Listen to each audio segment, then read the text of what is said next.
Let's begin with insecurity and another sad news about school kidnapping in Nigeria.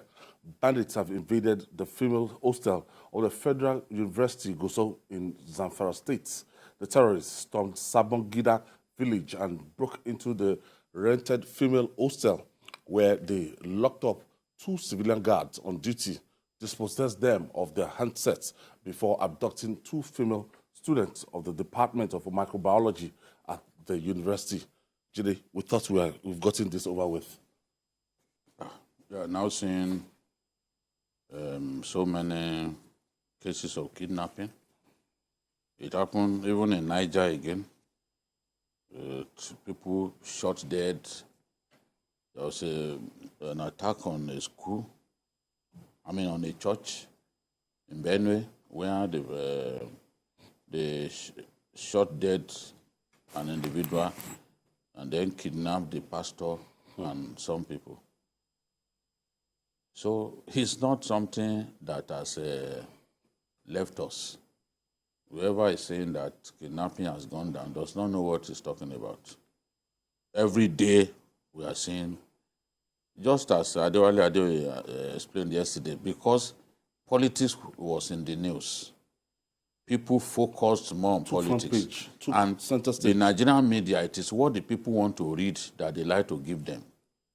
I was a tabloid editor for more than 7 years, so I know what I'm talking about. There was a time when it was only Afghanistan story that we were leading our tabloid with. And people ask, PM News is a Lagos paper, why Afghanistan? And our commercial manager there, the GB Court, told one of our directors point blank, he said, it is what we sell that we will suggest to the editor. People were interested in that war. Afghanistan war. They were reading it more than they were reading Nigerian news. So every day for more than 2 months, we were carrying Afghanistan story. You see front page of PM News, Afghanistan. They were not interested in. If you put a Nigerian story, they will not read. They will not buy. They will not buy. So that was the thing. At least I can tell this story because I was the one signing the paper. So now politics is out of the way. The people are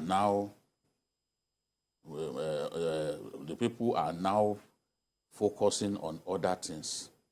And this banditry, the way our people are suffering, they are coming onto the front burner once again. So this is what is happening. Because they left them at that time, they left those issues and focused on politics in the days leading to the election and in the days after, during and after the election.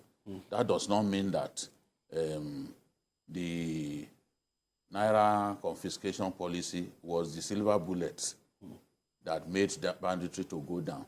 It never went down. It was going on. Ask anybody resident in Zamfara. Ask anybody resident in Katsina and Niger. They will tell you that banditry was there. You know? Would the story be that the federal government, that they tried as much as possible to curtail the activities of these bandits, but it didn't just yield efforts? Or the federal government did not have the political will? They didn't go after them the way they are meant to go after them, and those guys are riding roughshod over citizens. They did. The federal government marshaled all the artillery that they could muster to fight this war. But like we noted on this program last year, once you don't solve the core problem, then the consequences will continue to bite us in the behind. For example, we knew that in Zamfara, there's already a schism between the Fulani herders and the Hausa farmers that were never resolved.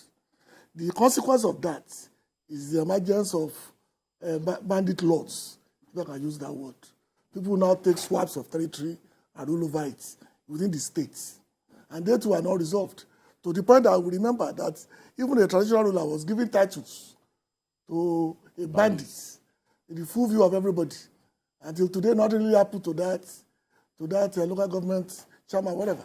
So nothing has changed fundamentally in the last 2 years. What has changed is the fact that, as it happened in every electoral circle, certain levels of crime will be submerged into the electoral circle. Once the elections are over, people go back to the original, to their primary source of whatever they do. And it's not peculiar to banditry. I understand that even in some parts of Lagos, people are now breaking into houses again. And this is something we've not heard of for a while. Just yesterday in my neighborhood, I understand that was announced that the law was abandoned.